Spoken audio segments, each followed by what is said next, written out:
Alright, we're back. It's week 2. I apologize for getting this video up a little bit late. Tuesday I was still kind of coming off of a depressing loss, recovering from Adrian Peterson letting me down, but hey, it is what it is. So let's get right into it. First things first, my Patriots Impact Player of the Week. Now last week I totally missed the ball on it, kind of a 50-50 shot.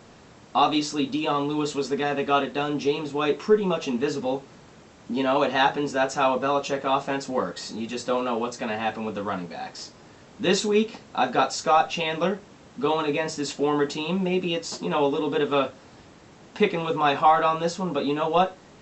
He's a big guy, big target. He had a touchdown last week. I think he can have at least one more this week. They're going to be focusing on Gronk. Rex Ryan hasn't figured out a solution for that yet. Scott Chandler, 4 or 5 catches, hopefully a touchdown in the mix as well. My fantasy flop of the week, I've got Eddie Lacy. He's facing the Seattle Seahawks. They still have a tough physical defense.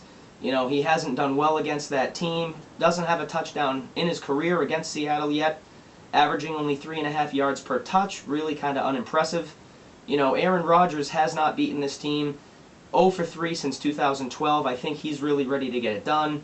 He's at home at Lambeau. Still wants to prove he's the best quarterback in the league. So they're going to have to get it done through the air if they get the win this week. My fantasy sleeper pick, Shane Vereen. You know, any of us from New England are very familiar with his time here with the Pats. You know, the Giants are facing the Falcons. They got gashed last week by the Eagles.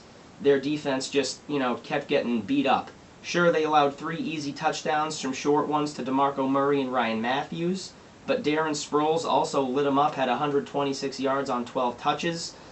Vereen is that same kind of change-of-pace scat back that Sproles is. They want to mix it up and get away from the physical, you know, Rashad Jennings-Andre Williams combo. Vereen's the guy that can get it done. I see him going for over 100 yards, no problem. And, you know, maybe 5, 6 or more catches. If you're in a PPR league, that's an added bonus. Maybe get a touchdown in there as well. And then for my lock of the week, I've got Tennessee at Cleveland. It's a 2-point spread. I think that's really pretty ridiculous. You know, the Titans embarrassed Tampa Bay last week. They beat them 42-14. Mariota looks good. Bishop Sankey looks kind of like an actual real NFL running back. You know, in Cleveland, they couldn't figure anything out. Their ground game wasn't working. They still have questions at quarterback. They kept turning the ball over. They let the Jets capitalize off it. They pretty much looked as pathetic as the Cleveland Browns normally look.